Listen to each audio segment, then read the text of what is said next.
Hi friends, ఇప్పుడైతే నేను shop కాడ నుండి వచ్చేసాను. ఒక వంట చేద్దామని చెప్పి షాప్ కాడ నుండి అయితే వచ్చి స్నానం కూడా చేసేసాను అనమాట. వీడియో తీద్దామంటే కరెంట్ పోయింది, అందుకని చెప్పేసి ఇదిగోండి ఛార్జింగ్ లైట్ వేసుకొని మరీ వండుతున్నాను. రైస్ అయితే ఆల్రెడీ పొయ్యి మీద పెట్టేశాను, అదైతే కుక్ అవుతుంది అనమాట. ఇక నెక్స్ట్ వచ్చేసేటప్పటికి బీట్రూట్ పచ్చిపప్పు కర్రీ చేద్దాం అనేసి అయితే కోసాను. కనిపించట్లేదు అస్సలు, చీకటిగా ఉండేటప్పటికి. విడిగానే వండుదాం అనుకుంటే అసలే గ్యాస్ దొరకట్లేదు కదా అని చెప్పేసి అని కుక్కర్లో పెట్టేశాను అనమాట. తొందరగా అయిపోతుంది అని చెప్పేసి నేనైతే రబ్బరు ప్రతిసారి కడిగే పెడతాను కుక్కర్కి మాత్రం. ఫ్రిడ్జ్ ఉన్నోళ్ళు ఫ్రిడ్జ్లో పెడతారు, నాకు ఫ్రిడ్జ్ లేదు కాబట్టి నేను అలా ట్యాప్కి తగిలిచ్చేస్తాను. వండేటప్పుడు మాత్రం ఇలా కడుక్కొని ఒకసారి పెట్టేస్తాను అనమాట. ఇక ఇప్పుడైతే 2-3 విజిల్స్ వస్తే చాలు. నెక్స్ట్ వచ్చేసేటప్పటికైతే పన్నీర్ ఉందనమాట. పాలక్ పన్నీర్ చేద్దాం అనుకున్నా, కానీ రైస్లోకి పాలక్ పన్నీర్ బాగుండిద్దో లేదో అని చెప్పేసి ఉత్త పన్నీర్ తోటే పన్నీరు ఉల్లిపాయ టమాటాతో చేద్దాము. ఇదైతే రైస్లోకి చపాతీలోకి పూరీలోకి అన్నిటిలోకి అయితే బాగుంటుంది అనమాట. దీని తయారీ విధానం కూడా మీకు చూపిస్తాను. మీరైతే video like and subscribe friends ఇదిగోండి బీట్రూట్ అయితే ఉడికిందనమాట. పక్కన పెట్టాను విజిల్ పోవాలని చెప్పి. అన్నం ఇప్పుడు దాకా అయితే చిన్న పొయ్యి మీద ఉంది కదా, ఇప్పుడైతే పెద్ద స్టవ్ మీద అయితే మార్చేసాను. అలాగే ఇప్పుడు పన్నీర్ కర్రీ చేద్దాం అనుకుంటున్నాను కదా, చెప్పాను కదా చేస్తానని. అందులోకి అయితే కొద్దిగా గీ తీసుకుంటున్నాను. గీ తినలేము అనుకున్న వాళ్ళు రిఫైండ్ ఆయిల్ అయినా కూడా యూజ్ చేయొచ్చు, కానీ పిల్లలకి అన్నీ మనం అలవాటు చేయాలి కాబట్టి నేను ఎప్పుడు చేయలేదు గీ తోటి, కానీ ఫస్ట్ టైం చేస్తున్నాను గీ వేసుకొని. ఇప్పుడు కొద్దిగా ఆయిల్ అనమాట, ఎక్కువ కూడా వేసుకోకూడదు ఆయిల్.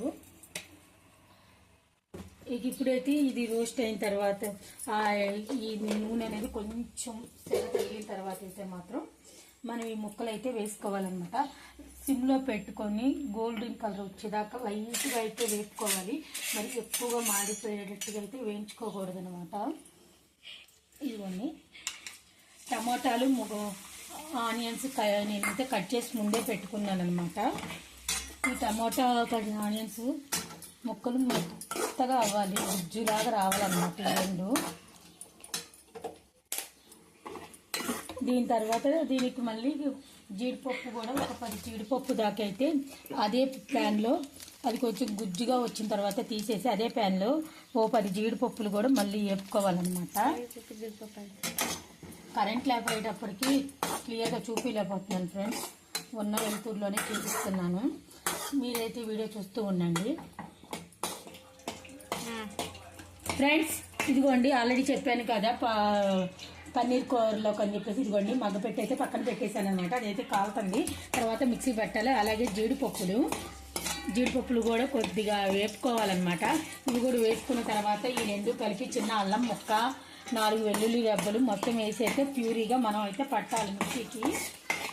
జస్ట్ ఇప్పుడే కరెంట్ వచ్చిందనమాట, అందుకే లేకపోతే మాత్రం చాపర్లోనే కొట్టేదాన్ని. ఇదిగోండి బీట్రూట్ అయితే ఉడికింది, ఇలాగా వాటర్ అయితే వడేసాను అనమాట. రైస్ కూడా కుక్ అయిపోయింది అనమాట. ఇక ఇప్పుడు ఇది గంజి వార్చాలన్నమాట. ఇది ముక్కలు మిక్సీ పట్టాక మళ్ళీ చూపిస్తాను ఫ్రెండ్స్. ఇందాకైతే చెప్పాను కదా పన్నీర్ కర్రీ చేస్తున్నాను రైస్లోకి అని చెప్పేసి, ఈ ఏందన్నది ప్రాసెస్ కూడా చూపించాను. ఇదిగోండి టమాటా ఉల్లిపాయ జీడిపప్పు అయితే మగ్గబెట్టుకున్న తర్వాత ఇలా అయితే గ్రేవీగా పట్టుకున్నాను అనమాట. దీనిలో కొంచెం వాటర్ కూడా యాడ్ అయ్యింది, రన్నింగ్లో వేద్దామని ఆగాను. అలాగే బీట్రూట్ కర్రీ కూడా అయిపోయింది అనమాట, వేసేసాను. కర్రీకి పోపు కూడా వేసి టేస్ట్ సరిపోయిందా లేదా అని ఇలా పక్కకు కూడా తీసి పెట్టాను అనమాట. టేస్ట్ అయితే బాగుంది. పన్నీర్ ముక్కలు కూడా మీకు ఇందా చెప్పడం మర్చిపోయాను అనమాట. ఈ పన్నీర్ ముక్కలు అయితే నేను 150 గ్రామ్స్ తీసుకున్నాను. దీన్ని కూడా గీలో కొద్దిగా ముక్క కొంచెం స్మూత్గా అయ్యేదాకా వేపుకోవాలి, మరి ఎక్కువగా వేపకూడదు. ఇక ఇప్పుడైతే పొయ్యి మీద అయితే గీ పెట్టాను. ఇక ఇప్పుడు దీనిలోకి అయితే నా దగ్గర అయితే ఇది లేదనమాట, బిర్యానీ ఆకు అయితే ప్రజెంట్ నా దగ్గర లేదు, అందుకే నేను వేయట్లేదు. అలాగే మీకు ఇందాక గ్రేవీకి చెప్పా కదా, ఈ గ్రేవీలో నేనైతే దాల్చిన చెక్క, అల్లం చిన్న ముక్క, 3 వెల్లుల్లిపాయ రెబ్బలు వేసాను. అంటే మేము అల్లం తినేది చాలా తక్కువ అనమాట, అందుకే నేను అంత వేసాను. ఇక ఇప్పుడైతే మాత్రం దీనిలోకి నా దగ్గర దాల్చిన చెక్క బిర్యానీ ఆకు లేదు కాబట్టి ఇదిగోండి ఇది పన్నీర్ మసాలా, ఇదైతే చివరిలో వేద్దాం అనమాట. గ్రేవీకి బాగా పడుతుంది అప్పుడైతే.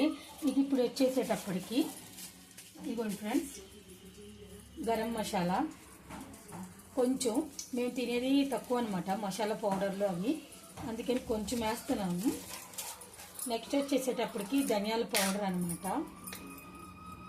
ఇది కూడా ధనియాల పౌడర్ కొంచెమే వేస్తున్నాను. నా దగ్గర జీరా పౌడర్ లేదు, కావాలంటే వేసుకోవచ్చు. ఇక ఇవన్నీ అయితే పచ్చివాసన పోయేదాకా అయితే వేగాలన్నమాట. ఇది కొంచెం పచ్చివాసన పోయిన తర్వాత అయితే మాత్రం ఒక 2 మినిట్స్లో పచ్చివాసన అయితే పోతుంది. ఇదైతే నా స్టైల్లో నేను చేస్తున్న కర్రీ అనమాట. ఎందుకంటే మా ఇంట్లో ఎక్కువ తినరు గరం మసాలా కానీ ఇవి ఏదన్నా ఇలాంటి వెరైటీ వంటలు చేసేటప్పుడే తింటారు. ఇక ఇప్పుడు వచ్చేసేటప్పటికైతే మాత్రం ఇందులో గ్రేవీ మెయిన్, ఈ గ్రేవీయే మనకు ముఖ్యం అనమాట. ఇప్పుడు ఈ గ్రేవీ వేసేస్తున్నాను.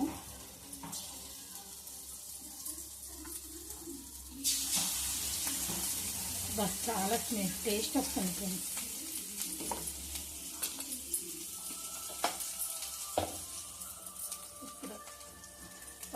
కాలిపోతుంది మేడము, కాలుతుంది కాబట్టి నేను ఒకేసారి వాటర్తోనే పోసేద్దాం అనుకుంటున్నాను.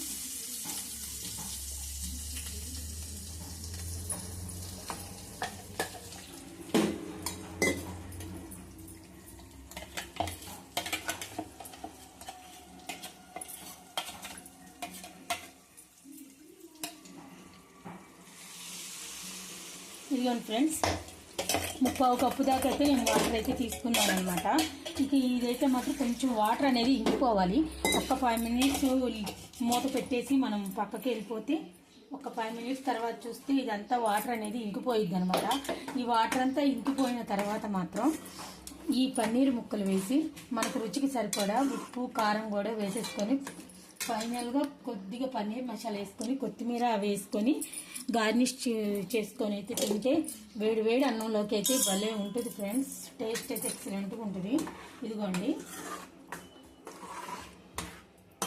ఫ్రెండ్స్, చూసారా ఎంత థిక్నెస్గా వచ్చిందో. ఒక్క 5 మినిట్స్ మనం పక్కకు పెట్టి తర్వాత అది బాగా మగ్గుతుంది అనమాట. మీరైతే వీడియో చూస్తారు ఫ్రెండ్స్. ఇదిగోండి పన్నీర్ కర్రీ అయితే రెడీ అయిపోయింది అనమాట. చూడండి ఇలా బుడగలు వస్తున్నాయి కదా, ఇలా బుడగలు వస్తుంటే కర్రీ అయితే దగ్గరకు వచ్చేసినట్టే. నేనైతే మాత్రం చూపించా కదా గ్రేవీ అనేది ఎలా రావాలి ఎలా చేయాలన్నది. మేమైతే ఎక్కువ గరం మసాలాలు అయితే తినాం కాబట్టి అన్నీ లైట్గా సరిపడానే వేసుకున్నాను అనమాట. జీలకర్ర కూడా లేదని చెప్పి నేను స్కిప్ చేసేసాను. అలాగే ఇప్పుడు కొత్తిమీర గార్నిష్ చేయాలి, అది కూడా లేదని చెప్పి నేనైతే స్కిప్ చేసేసాను అనమాట. టేస్ట్ అయితే చాలా బాగుంది ఫ్రెండ్స్. ఒకవేళ మీకు ఈ ప్రాసెస్ అర్థం కాకపోతే కామెంట్ పెట్టండి. కామెంట్ రూపంలో మళ్ళీ ఇంకొకసారి అయితే తెలియజేస్తాను. నేను షాప్ కాడికి వెళ్ళాలి అన్న హడావిడిలో అయితే గబగబా వండేస్తున్నాను అనమాట కర్రీస్ అయితే మాత్రం. మీరైతే అర్థం కాకపోతే ప్రాసెస్ని ఇంకొకసారి చెప్పండి అనండి. నా స్టైల్లో అంటే మేము వైసెస్ కదా, మా వైసెస్ స్టైల్లో ఎలా చేస్తామని చెప్తాను. అలాగే ఇప్పుడైతే పన్నీర్ మసాలా కూడా అయితే యాడ్ చేస్తున్నాను అనమాట. అది కూడా రుచికి సరిపడానే యాడ్ చేస్తున్నాను, ఎక్కువైతే యాడ్ చేయను. ఇదిగో చూడండి, పన్నీర్ మసాలా వేసాకనే దీనికి టేస్ట్ అయితే వస్తుంది అనమాట. ఇదిగోండి అస్సలు స్మెల్ అయితే బాగా వస్తుంది అనమాట, గుణిస్తూ ఉంది. మీకు కావాలంటే లాస్ట్లో కొద్దిగా గీ అయినా దీని మీద మళ్ళీ వేసుకోవచ్చు. మా ఇంట్లో గీ కూడా తక్కువే తింటారనమాట కర్రీస్కి వాడాలంటే అని చెప్పి నేను ఆల్రెడీ గ్రేవీ చేసేటప్పుడు ఆనియన్స్ ముక్కలు అవి వేపేటప్పుడు వేసా కాబట్టి మాకు ఆ గ్రేవీ ఆ గీ అయితే మాకు సరిపోతుంది అనమాట. మీరైతే please video like and subscribe friends.